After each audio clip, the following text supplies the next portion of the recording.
ঢাকা-৯ আসনে নির্বাচনী প্রচারণার খবর জানাতে সরাসরি আমাদের সাথে যুক্ত হচ্ছেন সহকর্মী ইমতিয়াজ মাহমুদ। আমরা চলে যাচ্ছি তার কাছে।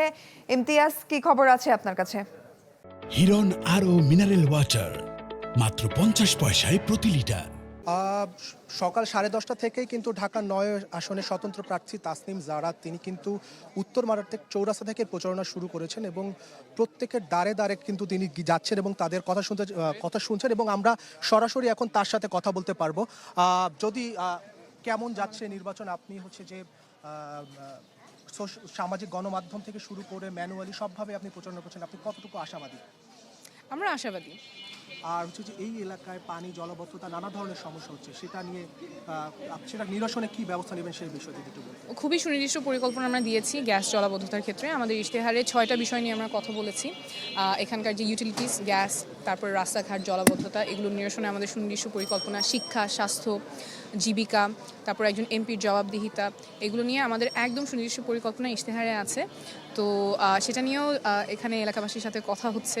অনেকেই পড়েছেন, অনেকে শুভকামনা জানিয়েছেন, সাধুবাদ জানিয়েছেন যে একেবারেই বাস্তবায়নযোগ্য সুনির্দিষ্ট পরিকল্পনা আমরা করেছি।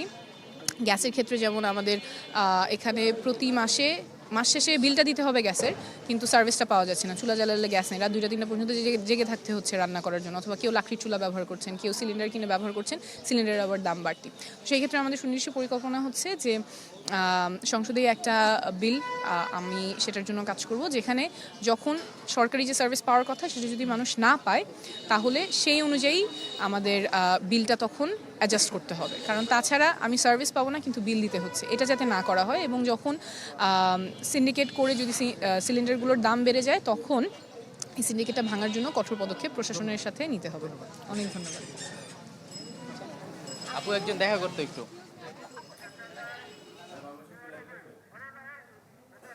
ইমতিয়াজ মাহমুদ, ধন্যবাদ আপনাকে। দর্শক, ঢাকা-৯ আসনের খবরাখবর জানছিলাম আমরা। দেখতে পাচ্ছি সুলতান মাহমুদ আরিফ যুক্ত হয়েছেন। আরিফ, আপনি রাজধানীর কোন আসনে আছেন, কি খবর আছে আপনার কাছে?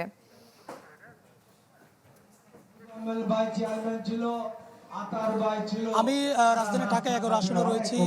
বর্তমানে ভাটারা এলাকাতে রয়েছে, যেখানে বিএনপি প্রার্থী ডক্টর এম এ কাইয়ুম তার নির্বাচনী যে প্রচারণা সেটি তিনি করছেন এবং দেখতে পাচ্ছেন যে স্টেজে ডক্টর এম এ কাইয়ুম তিনি বক্তব্য দিচ্ছেন এবং বক্তব্যের মধ্য দিয়ে তিনি যে বিষয়টি জানান দেওয়ার চেষ্টা করছেন, অর্থাৎ প্রতিশ্রুতি দিচ্ছেন আগামীতে সংসদ সদস্য নির্বাচিত হলে এই ঢাকা 11 আসনকে কিভাবে তিনি সাজাবেন মাদকমুক্ত একটি ঢাকা 11 আসন, এবং যে জনমানুষের যে আকাঙ্ক্ষা বা জনমানুষের যে চাহিদা সেটি পূরণের কথা তিনি ব্যক্ত করছেন। এবং পাশাপাশি ডক্টর এম কাইয়ুম দেখতে পাচ্ছেন যে তার যে 11 আসনে যে প্রচারণা আমরা দেখেছি, এখানে তিনি বেগম খালেদা জিয়ার জন্য দোয়া মাহফিলের একটি আয়োজন করেছেন এবং এখানে পাশাপাশি তার যে এখানকার যারা 11 আসনের যে বাসিন্দা রয়েছেন তাদেরকে ত্রাণ বিতরণের যে কার্যক্রম সেটি তিনি করছেন। এবং এর মধ্য দিয়ে তিনি আগামীতে অর্থাৎ 24-এর যে জুলাই স্পিরিটকে ধারণ করা এবং পাশাপাশি উন্নয়নের ধারাবাহিকতা রক্ষার জন্য ধানের শেষে ভোট দেওয়ার যে বিষয়টি সেটি তিনি উল্লেখ করছেন। এবং তিনি তার আগামী দিনের যে প্রতিশ্রুতি সেই প্রতিশ্রুতিগুলো দিচ্ছেন এবং তিনি বলছেন যে মাদকমুক্ত, সন্ত্রাসমুক্ত 11 আসনকে গঠন করার জন্য তার ধানের শেষে কোনো বিকল্প নেই, সেটি তিনি ব্যক্ত করছেন। সব মিলিয়ে বলা যায় যে সকাল থেকে আমরা 11 আসনের বিভিন্ন জায়গায় গিয়েছি।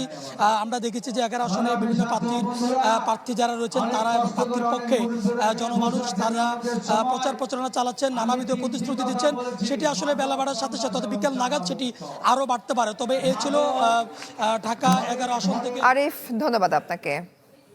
দর্শক, রাজধানীর বিভিন্ন আসনে নির্বাচনী প্রচারণার খবরাখবর জানছিলাম আমরা।